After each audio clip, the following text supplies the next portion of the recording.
DreamKingz Films, we're here at the gunslinger Ridge Jacobs of the Atlantic Coast Stingrays. Hey Ridge, man, you've been on the field with your brothers for about 2 weeks now, putting in a little work real quick. Talk about that, Ridge, and tell me what you like about it. Last 2 weeks has been great. We've just been putting in that work, grinding every day, going to the fields after, getting that chemistry back together. But other than that, we've just been putting in that work. Love to be back out here with everyone, connecting with that chemistry. Yes, sir. Personally, Ridge, what was you doing during the quarantine to stay on top of your craft and get better? I was just working out, going over plays with my coach, working out 2 times a day, just being on FaceTime, Zoom calls, just doing everything I can to help the team out this year. Ridge, you're regarded as one of the top quarterbacks in the area, man. Just spring-wise, just talk about that. Do you feel like you missed out on anything missing the spring, Ridge, being that you're one of the top quarterbacks in the area? Well, being one of the top quarterbacks is just hurt a little bit because like it gets more specific when it comes to quarterbacks. Like the quarterback coaches like to come down and see the quarterback throw, and that kind of mess everything up. And then obviously a senior spring, so it's something we're not going to get back, something we can't do again, which really hurts for all of us upcoming seniors this year. But it's a bummer, but it's in the past now. We're just looking on to the future. Yes, sir, Ridge. I haven't talked to you in a while, man, but you done transformed your body, man. You're looking good. Just talk about that, man, the overall work you've been putting into it to stay on top of your craft, man. Winter season quarantine, I've just been putting in work, 7 o'clock in the morning, getting out weightlifting, and coming, doing some conditioning, and in the afternoons getting some more weightlifting in, but just been putting in that grind, like I said. Yes, sir. Recruiting-wise, Ridge, what's going on with you in that area? I'm just being patient with everything, not really rushing anything. Want to end up at the right place, not come and do something that's a rash decision, but just being patient, not trying to rush, just trying to end up in the right place. Yes, sir, Ridge. What's your expectations for this upcoming season, man? What do y'all look to accomplish out here at Atlantic Coast? Very high expectations for the team. We're looking really good.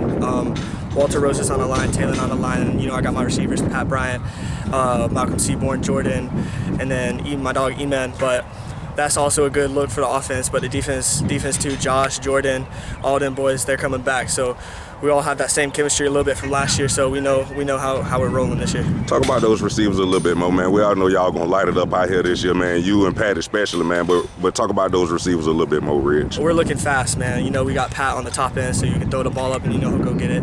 But on the other end, we got the slot receivers, Jordan and E-Man and Malcolm. So we're really looking good at them. And then on the X side, we got my dog Ezra Barbie. He's an upcoming junior. He's looking really good. Yes, sir. 10, 15, 20 touchdowns. How many touchdowns you and Pat gonna hook up for this year, Ridge? More than 10. But definitely looking to get him the ball a lot this year. Yes, sir. Who's gonna be toting the rock for the Stingrays this year? My dog Memphis Kendall.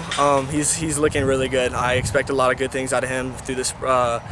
Through a screen game, inside zone, outside zone, looking to open up the field. Yes, sir. Who you feel like out of those two willing to step up and take it to the next level, Ridge? Pat, we got Kendall, but I expect we're gonna switch them. We're gonna switch them around a lot, so they don't get tired. They're both really good, so looking really good. Yes, sir. Talk about that line, man, and those big guys who are gonna be keeping you with a clean jersey. Like I said, Taylor's one of our right guards, and then we got Walter Rosas. He's our left tackle, right tackle. But we're deciding where to put them this year. But they're looking really good. Really stoked to see how they turn out. See all the work they've been putting in. Let it come into play this season. Yes, sir. You spoke on the defense, man, but talk about it a little bit more, man. What excites you about those defensive backs? Well, in practice, the offense always gets the best of the defense because, offense is always better. Me and Pat, we do it to them, but we always like to get work in. We talk a little trash in practice. It's all good work, looking to put in good work, get them better, them to get us better, but we're expecting a lot of good things out of them this year, too. Who you feel like can get the most interceptions on that back end this year? Shoot. Desmond Evans, he was a really good player for us last year. Jordan, it's the whole backfield, man. We're looking really good in the backfield. Kind of like the same question with the D-line, man. Who's gonna take it to the next level on that D-line, and who you think gonna get the most sacks? All of our D-line's looking good. We're coming after the quarterback just like we did last year. Yes, sir, Ridge. Before we get out of here, man, we all know a lot of kids follow you online socially. A lot of kids look up to this program out here on the South Side. Real quick, man, talk to them and tell them how important grades is in the process of playing football, and also being respectful to authority is, Ridge. It's always grades first. Grades first. That's what always comes first, because that's what's going to get you to the next level. And then after college, after high school, that's what you're going to rely on. So you got to get the grades, and then you got to respect authority. You got to always have that role model, but respect them, and also the coaches. We always got to respect the coaches, but. Yeah, you got to put the grind in. If you want it, you got to go get it. It's not, nothing is earned. Or nothing is given. It's earned. So you gotta put in the work. Yes, sir, Ridge. Thanks for talking with me. Good luck to your future. Yes, sir. Thank you. Appreciate you.